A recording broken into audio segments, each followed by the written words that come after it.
아침에 나로 주의 인자한 말씀을 듣게 하소서. 성도 여러분 안녕하세요. 화요일입니다.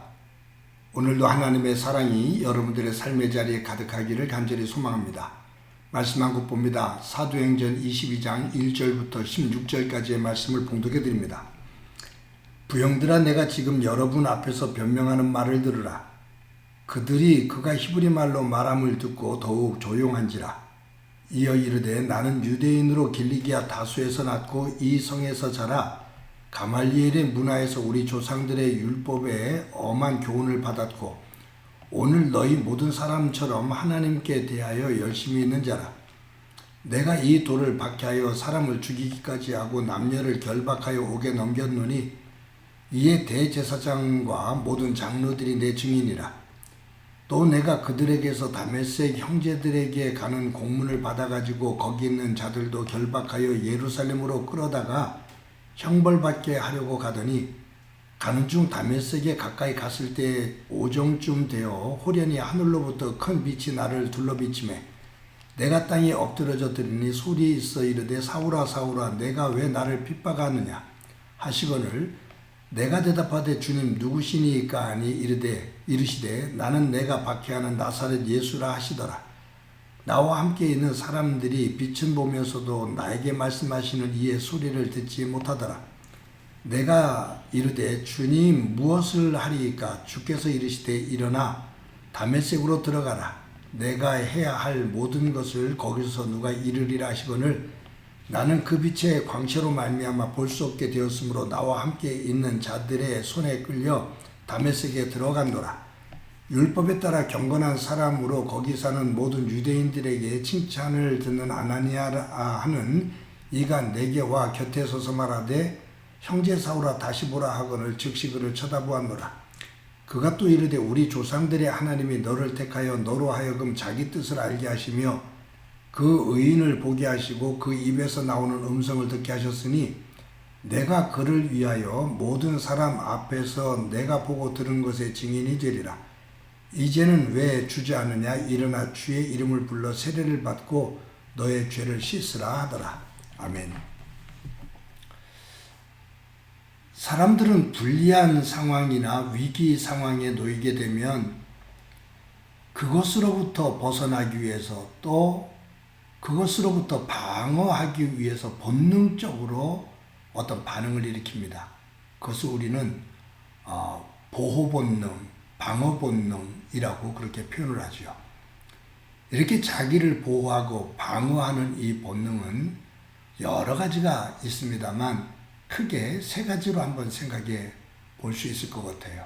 하나는 뭐냐면 자기가 공격을 받고 위협을 받으면 그것으로부터 자기를 보호하기 위해서 도리어 더 공격적이 되는 폭력, 언어의 폭력과 행동의 폭력을 통해서 그 자기가 지금 어렵고 놓여있는 그 위기로부터 벗어나려고 하는 그러한 본능을 표현합니다. 거친 거죠. 두 번째는 회피성입니다. 침묵이에요. 자기에게 불리하면 말을 안 합니다. 말을 안 하는 것이 이익입니다. 그리고 자기의 속내를 숨기는 거죠. 아무 일이 없었다는 것처럼, 그렇지 않다는 것처럼 그냥 침묵으로 회피를 합니다.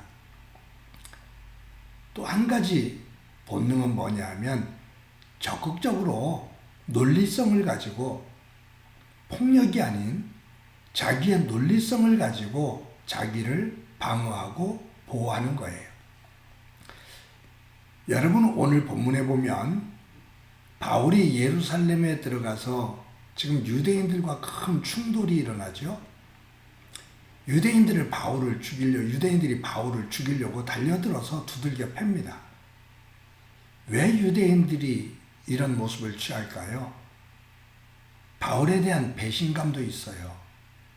그런데 더 중요한 것이 있다고 봐요. 예수님을 죽인 거거든요.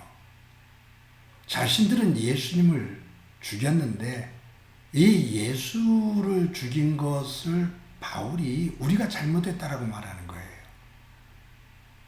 자기들은 예수를 죽임으로 말미암아 율법을 고수하고 하나님께 영광을 돌렸다고 생각을 하는데, 바울이 전하는 말은 아니야. 우리가 잘못 생각했었어. 그분은 하나님의 아들이야 라고 전하거든요. 그러니 하나님의 아들을 죽였다고 한다면 큰 낭패죠. 자기들 씻을 수 없는 오점이죠. 그래서 이 유대인들은 그것으로부터 자기를 방어하기 위해서 방어 본능이 표현된 것이 뭐냐면 폭력입니다. 자기의 뜻과 다른 사람을 살려두지 않는 거예요. 무차별하게 모욕을 주고 달려들어 두들겨 패고 죽입니다. 그런 속성이 보여요. 여기에 침묵하고 있는 사람들이 있는 것처럼 저는 느껴져요. 누구냐면 로마 군대입니다. 빌라도를 중심으로 한 로마 군대입니다. 이들은 예수님이 죄가 없다라는 것을 알고 있었어요. 빌라도도 알고 있고요. 그런데 유대인들과의 관계 속에서 어쩔 수 없이 예수님을 십자가에 죽입니다. 그것을 허락하고 거기에 동조를 했습니다. 그런데 예수님이 하나님의 아들이라는 거예요. 이것으로 인해서 지금 유대교와 새롭게 일어서고 있는 기독교인 사이에 큰 갈등이 생겼어요. 여기에 개입하면 도리어 자신들이 더 어려워질 수 있는 처지가 될 수 있으니까 이 로마 군사들은 모르는 것처럼 침묵을 해요. 회피죠. 그냥 침묵함으로써 자기들은 이곳에서부터 벗어나고 싶어 하는 거예요. 이것도 제가 볼 때는 방어 본능입니다. 이런 상황 속에서 자기의 논리성을 가지고 자기를 방어하는 사람이 있어요. 바울입니다. 그는 예수 그리스도가 하나님의 아들이며 우리의 구주시다. 내가 그분을 죽이는데 앞장섰고 그분을 믿는 사람들을 죽이고 옥에 가두는데 앞장서는 것을 너희들이 알고 있다. 그리고 대제사장과 모든 장로들이 그것의 증인이다.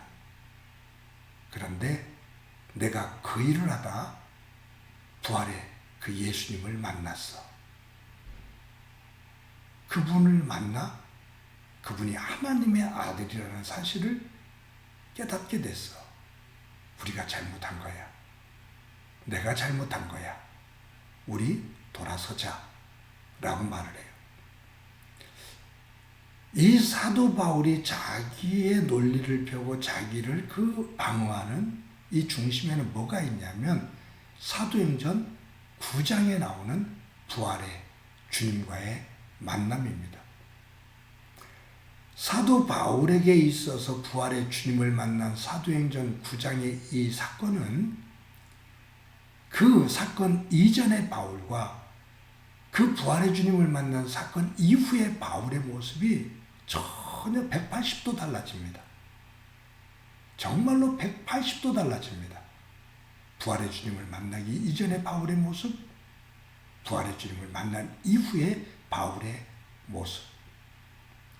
바울은 부활의 주님을 만난 그 이후의 삶 속에서 내가 왜 이렇게 변했는지 그 원인, 그 이유를 부활의 예수님에게 초점을 맞춰요. 그분을 내가 만났어 라는 거예요.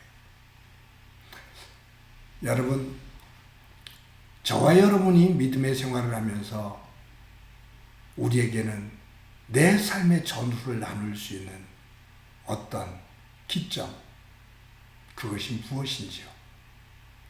내 믿음의 생활에 있어서 전환점, 바울에게 부활의 주님 그 이전과 이후의 변화라면 나는 어떤 전환점이 나에게 있는지, 그 삶을, 그 전환점을 중심으로 내가 어떻게 변했는지, 그 변화의 내용을 보면 내 믿음의 내용을 볼 수 있습니다. 그 전환점 이후에 변화가 하나님 중심으로 제대로 변하고 있다면 우리의 믿음은 성숙하고 온전한 믿음의 자리에 들어가게 됩니다. 그것이 내가 하나님 안에서 구원받은 증표이기도 하고요. 사랑하는 성도 여러분, 오늘도 저와 여러분이 삶을 살아갈 때 유대인들처럼 내 허물을 가리기 위해서 언어와 감정과 행동의 폭력이 아니고 자기의 나의 허점을 실수를 가리기 위해서 회피하고 침묵하는 그러한 모습도 아니고 잘못한 것은 잘못했다라고 시인하고 그리고 내가 왜 변하는지 그 속에서 내가 어떤 삶을 살기를 원하는지 예수 그리스도 안에서 나의 나됨을 만들어 가며 내 삶의 자리를 하나님의 그 백성의 삶으로 다져 나갈 수 있는 바울과 같은 변화가 있는 삶이 되어지기를 간절히 소망합니다. 한번 기도드립니다. 하나님의 은혜를 감사합니다. 오늘도 하루를 살면서 말씀 안에서 우리의 허물이 드러났을 때 그것을 방어하기 위해서 엉뚱한 표현들, 거친 모습들 되지 않게 하시고 또 한면에서는 회피하거나 침묵하지 않게 하시고 바울처럼 잘못된 것은 잘못했노라고 인정하고 회개하며 그 하나님 안에서 변화되어짐으로써 나의 나됨을 믿음 안에서 만들어가는 성숙한 삶 되도록 은총 베풀어 주옵소서. 오늘도 하나님 안에서 바른 믿음의 자리 서게 하옵소서. 예수님의 이름으로 기도드립니다. 아멘.